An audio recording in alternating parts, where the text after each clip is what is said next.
Hey there, parents. We know that getting a call from your child's school about a suspension or expulsion can be a real gut punch. It's easy to panic and wonder what this means for your kid's future. But don't worry.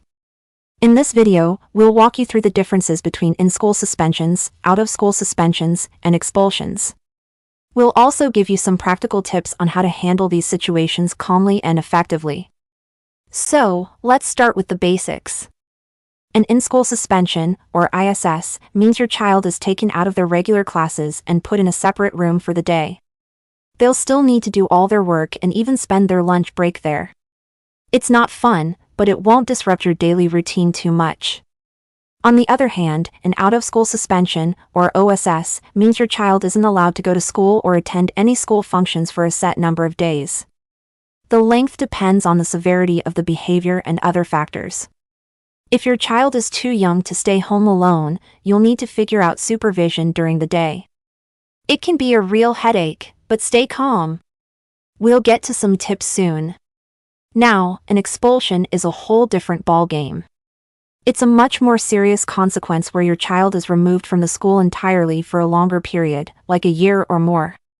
They might not even be allowed on school property at all, even for siblings' events. Expulsions involve a hearing with the school board or other officials, and your child can have legal representation. It's a big deal, so if you're facing this, definitely talk to a lawyer who knows school law and your state's Department of Education. Handling the aftermath. Okay, so you've gotten the dreaded call. It's normal to panic and start worrying about the future, but try to process the information calmly. In fact, sometimes parents need to wait until the next day to talk to their child about what happened. Yelling and screaming won't change the suspension, and a little space can help you approach the situation more rationally. When you do talk to your child, focus on what you want them to learn from this. Ask about their side of the story and see if you can problem solve together about what they can do differently next time. Remember, the school has already given a consequence, so you don't need to pile on too much at home.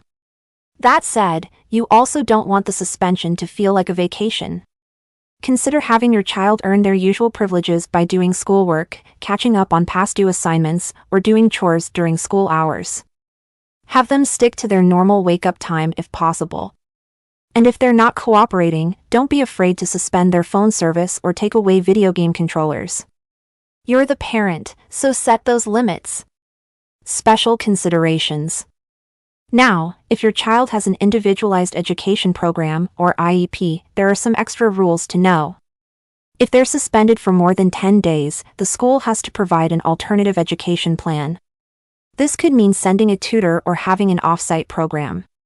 Just keep in mind that it can't go beyond 45 school days. Also, if your child with an IEP is suspended for more than 10 total days, not necessarily in a row, there has to be a special meeting called a manifestation determination. This is where you'll discuss if the behavior was related to your child's disability and if their IEP was being followed. It's important stuff, but the jargon can be really confusing. Don't be afraid to ask the special education director or an advocate for help understanding your rights. At the end of the day, getting that call from school can feel like the end of the world, but it doesn't have to be. Try to see it as a chance to help your child learn and grow. With a calm approach, clear consequences, and open communication, you can turn a tough situation into an opportunity. Thank you for joining us today. If you found this video helpful, don't forget to like, share, and subscribe for more insightful content. And as always, share your thoughts and experiences with us in the comments section below.